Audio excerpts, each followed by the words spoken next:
आपको स्वागत है। आज हम लोग पढ़ने जा रहे हैं अकाउंटिंग इक्वेशन। क्लास 11th के मोस्टली इम्पोर्टेंट चैप्टर है, इसके बारे में आज जानने की कोशिश करते हैं। इसका बहुत सारे बच्चे फार्मूला याद करते हैं। Total asset equal to liability plus capital, total asset minus capital equal to liability. तो ये फार्मूला रटने की जरूरत नहीं है, ये सिंपल तरीके से बनेगा। सबसे पहले आपको अकाउंटिंग इक्वेशन जानने के लिए आपको बैलेंस शीट की जानकारी होना बहुत जरूरी है। बैलेंस शीट एक फिनेंशियल स्टेटमेंट है जो हमारे बिजनेस का पूरे एक साल का स्थिति, फाइनेंशियल पोजीशन बता देता है कि आपका क्या स्थिति है, एसेट एंड लायबिलिटी दोनों साइड देखकर। यानी सिंपल अगर बात करें तो एसेट साइड में क्या क्या आते हैं, तो हम लोग एक सिंपल कोड बनाए हैं CCBI, C cash in hand, cash at bank, bills receivable, investment, DSF debtor stock, DSF debtor stock, furniture, LPG का मतलब land and building, plant and machinery, goodwill, और लास्ट में प्रीपेड एंड एडवांस। ये सारे asset हो गए। Liability की बात करें तो BBC, LC, bills payable, bank overdraft, creditors, loan, capital. Capital में क्या एडजस्ट करते हैं, तो कैपिटल जब हम लोग प्रॉफिट कमाते हैं तो मेरा कैपिटल बढ़ता है, जब लॉस कराते हैं तो हमारा प्रॉफिट, जब लॉस होगा तो मतलब घट जाएगा प्रॉफिट। यानी क्या घटेगा, प्रॉफिट नहीं घटेगा, लॉस होने पर हम लोग को कैपिटल घट जाएगा। यानी जो भी एडजस्ट करेंगे हम लोग किससे करेंगे, कैपिटल से। तो प्रॉफिट होने पर कैपिटल में प्लस होगा और लॉस होने पर कैपिटल से माइनस होगा। एसेट लायबिलिटी समझ गए। ड्राइंग से रिलेटेड कोई कॉलम नहीं बनाया जाएगा क्योंकि accounting equation record only for asset and liability. ये दो ही कॉलम बनते हैं जो आपको दिए हैं। एसेट में ये सारे आते हैं, लायबिलिटी में ये सारे आते हैं, ठीक है। तो एक्सपेंस इनकम नहीं बनेगा। इनकम होने से हमारा कैपिटल प्लस होता है और एक्सपेंस होने से मेरा कैपिटल माइनस होता है। ड्राइंग्स की बात होगा तो ड्राइंग्स या कैश में होगा या गुड्स में होगा। तो कैश में होगा तो कैश से माइनस करेंगे, गुड्स होगा तो स्टॉक में माइनस करेंगे, और ड्राइंग्स के जो एक्सपेंस होगा तो हमारा कैपिटल में माइनस होगा। तो ये समझ रहे हैं कॉलम कि अकाउंटिंग इक्वेशन बनाते समय दो बात पर ध्यान रखना है। Only for accounting equation record asset and liability only without expense income। But income expense जाएगा कहाँ, सारा एडजस्ट होगा लेकिन उसका कॉलम शो नहीं किया जाएगा। तो आइए समझने की कोशिश करते हैं। अगर आपको ये पसंद आए वीडियो तो लाइक कीजिए और अपने दोस्तों को पहुंचाइए, शेयर कीजिए कि उनको भी फायदा हो सके, वो भी अकाउंटिंग इक्वेशन अच्छे से समझ सके, उनको भी फार्मूला बहुत सारा रटना नहीं पड़े। तो सबसे पहले शुरू करने से पहले ऊपर लिखेंगे प्रिपेयर अकाउंटिंग इक्वेशन। इसका कॉलम बनाना सीखेंगे। पार्टिकुलर ट्रांजैक्शन, जो जो ट्रांजैक्शन हो रहा है वो लिखा जाएगा। एसेट में कैश बढ़ेगा प्लस, घटेगा माइनस। स्टॉक सामान परचेज करेंगे, बढ़ेगा, बेचेंगे, घटेगा। डेटर उधार में बेचेंगे, डेटर बढ़ेगा, डेटर पैसा देगा, घटेगा। मशीन जैसे ही खरीदेंगे बढ़ेगा, बेचेंगे घटेगा। प्रीपेड मतलब टाइम से पहले पेड की, एडवांस में वो एसेट है। प्रीपेड लिखे हैं, प्रीपेड एंड एडवांस में लिख सकते हैं। कैपिटल जो हम लोग पूंजी लगाए हैं वो बढ़ाने के लिए हम लोग काम करते हैं। क्रेडिटर जिससे उधार में सामान खरीदते हैं। आउटस्टैंडिंग एक्सपेंस, खर्च हुआ बट पेड नहीं हुआ, इसको हम लोग आउटस्टैंडिंग एक्सपेंस बोलते हैं। आइए ट्रांजैक्शन मान लेते हैं।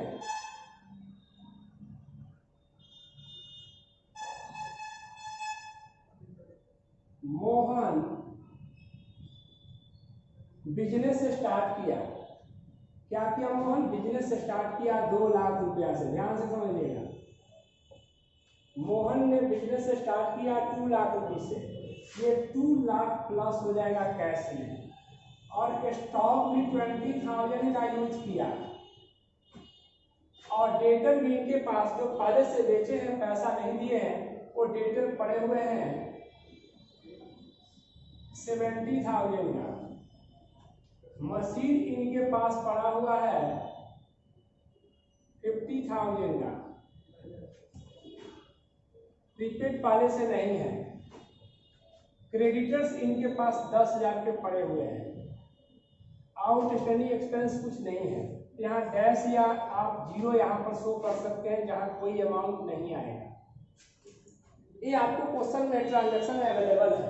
तो हम लोग क्या करेंगे, 2 लाख प्लस 20,000, 2,20,000 प्लस 70, 2,90,000 प्लस 50,000, 3,40,000, यानी 3,40,000 माइनस 10,000, 3,30,000 यानी 3,30,000 ये आपका कैपिटल कहलाएगा। यानी कैपिटल निकालने के लिए total asset minus liability equal capital.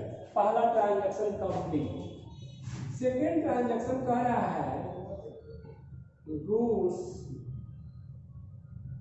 Purchase on credit rupees 20,000, cash rupees 10,000।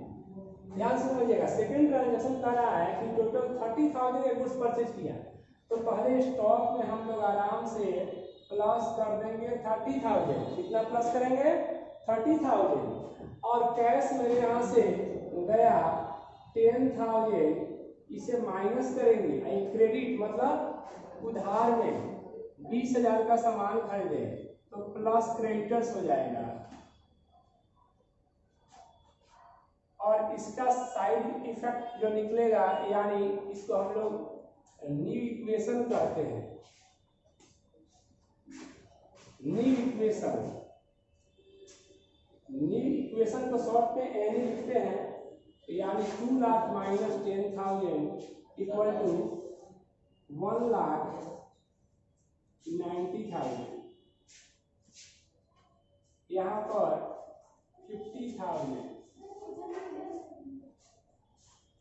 70,000, यहाँ 50,000, यहाँ 0, यहाँ 3,30,000। क्रेडिटर टोटल हो गया 30,000। नेक्स्ट है transaction number 3, goods sold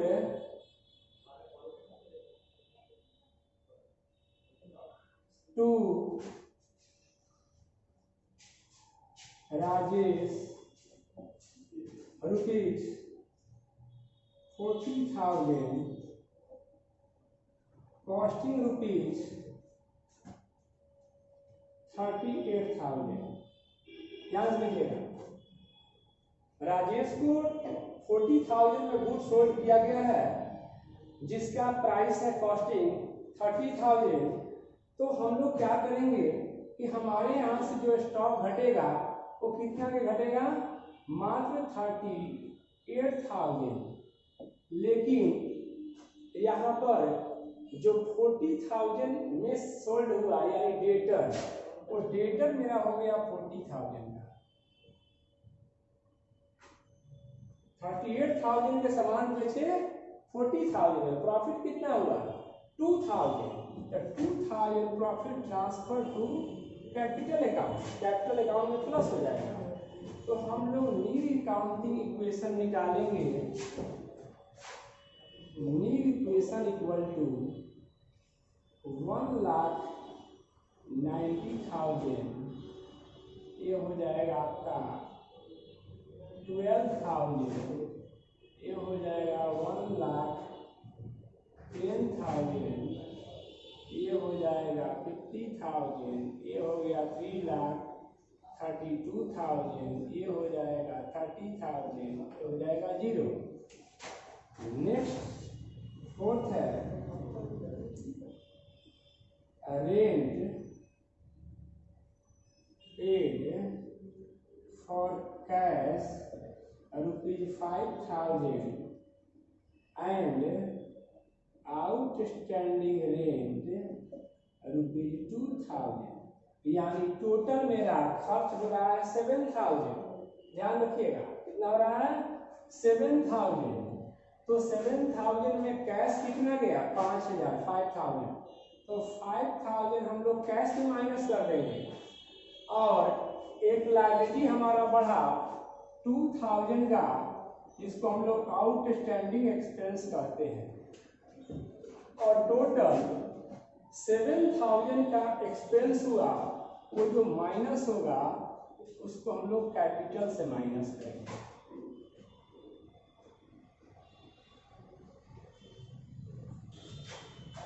new equation equal to 1,85,000, 12,000, 1,10,000, 50,000, 3,25,000, 30,000, 2,000। इन्हीं इक्वेशन निकल गया। नेक्स्ट देखते हैं rent received in cash ₹6,000,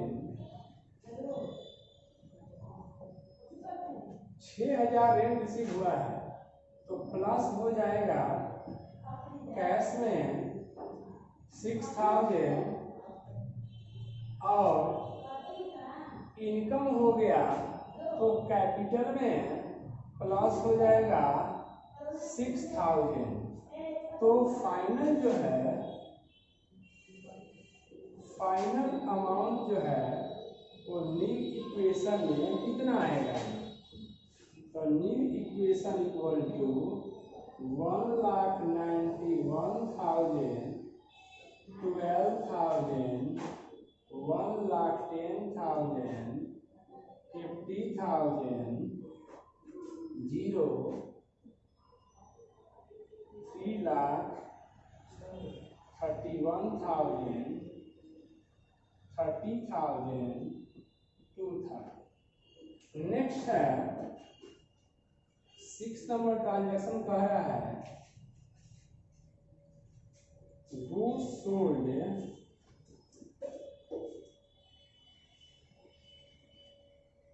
rupees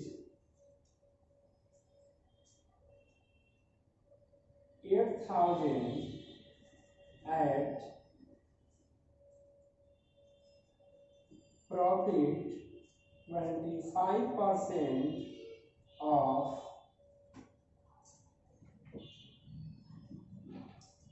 sale price. Sale price पर 25% प्रॉफिट लगता है, यानी ये जो है सेल प्राइस है 8,000, इस पर 25% प्रॉफिट के बात करें तो हो गया 2,000 और 50% on credit, remaining is cash. ठीक है, तो हम लोग यहाँ बात करें कि 8,000 के सामान को, मतलब 8,000 में सामान बेचे, वो 25% प्रॉफिट जुड़ा हुआ है, यानी इसमें 2,000 प्रॉफिट जुड़ा हुआ है। तो हम लोग नेट बेचे 8,000 में, लेकिन 50% पैसा मिला कैश, यानी 4,000 रुपया कैश में प्लस हो जाएगा। ठीक है, और 4,000 डेटर में चला जाएगा, 4,000 डेटर में चला जाएगा। 8,000 सामान कितना का गया, तो 25% प्रॉफिट है, बाकी कॉस्ट होगा, यानी 6,000 का कॉस्ट था, तो 6,000 यहाँ माइनस हो जाएगा। प्रॉफिट हुआ यहाँ 2,000, प्रॉफिट हुआ 2,000, क्योंकि 8,000 में बेचे, 4,000 नगद और 4,000 उधार, 6,000 का स्टॉक घटा, 2,000 प्रॉफिट हो जाएगा, प्लस होगा कैपिटल में। ध्यान समझिएगा, 8,000 का सेल प्राइस है, इसमें 25% प्रॉफिट यानी 2,000, तो 2,000 जो प्रॉफिट है वहां चला गया, 6,000 का सामान चला गया, यानी 8,000 में 2,000 प्रॉफिट था, 6,000 का सामान था चला गया। 8,000 का आया तो 4,000 कैश में आया, 4,000 डेटर में आया। तो हम लोग यहाँ निकालेंगे न्यू इक्वेशन, कितना आ रहा है, new equation equal to 1,91,000 plus 4, 95,000, यहाँ 6,000, यहाँ पर 1,14,000, यहाँ पर 50,000, यहाँ पर 0 यानी प्रीपेड नहीं रहेगा तो 0 करते जाएंगे। 3,33,000, यहाँ पर 2,000। 7 ट्रांजेक्शन है cash paid to creditor in full settlement. Cash paid to creditors ₹28,000 in full settlement।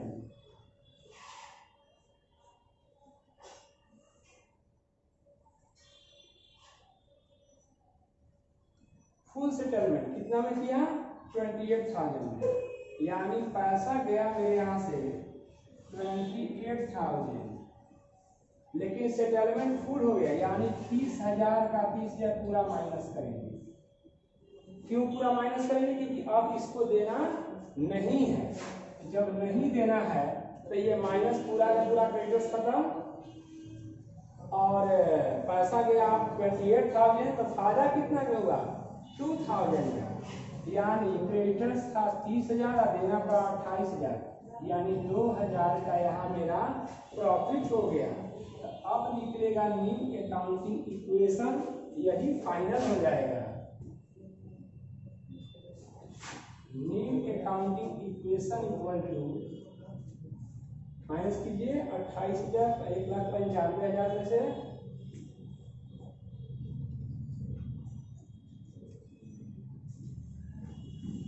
कितना आएगा? 0 0 0, 15 में 8 गया 7, और 8 में से 2 गया 6, 1,67,000 आपका कैश स्टॉक हो गया आपका 6,000, ये हो गया 1,14,000, ये हो गया 50,000, ये हो गया 0, ये हो गया 1,35,000,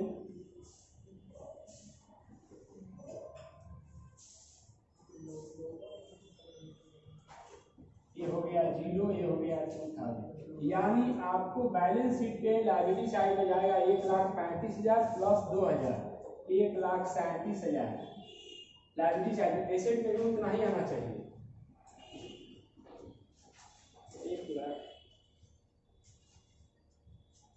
3,35,000 और 2,37,000, यहाँ भी 3,37,000 आना चाहिए।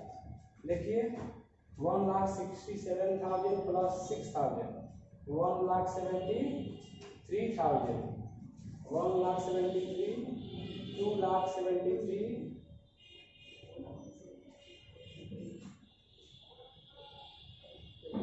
2,83,000, 87 प्लस 50,000, 3,37,000, यानी दोनों साइड आपका इक्वल आ जाएगा। एक एसेट साइड में लिखिएगा बैलेंस शीट में cash in hand, stock, debtor, machine, ये 4 जाएगा एसेट में, ये जाएगा लायबिलिटी में। दोनों साइड इक्वल आ गया, मतलब ये आपका सही बना हुआ है। तो हम ये समझते हैं कि अकाउंटिंग इक्वेशन आप लोग समझ गए होंगे, और जो चीज़ नहीं समझ में आएगा वो टॉपिक पर कमेंट करें और उस पर नेक्स्ट वीडियो मिलेगा। Thank you. आप इसको बनाते रहिए और शेयर करते रहिए, अपने हेल्प लेते रहिए, दोस्तों को हेल्प करते रहिए।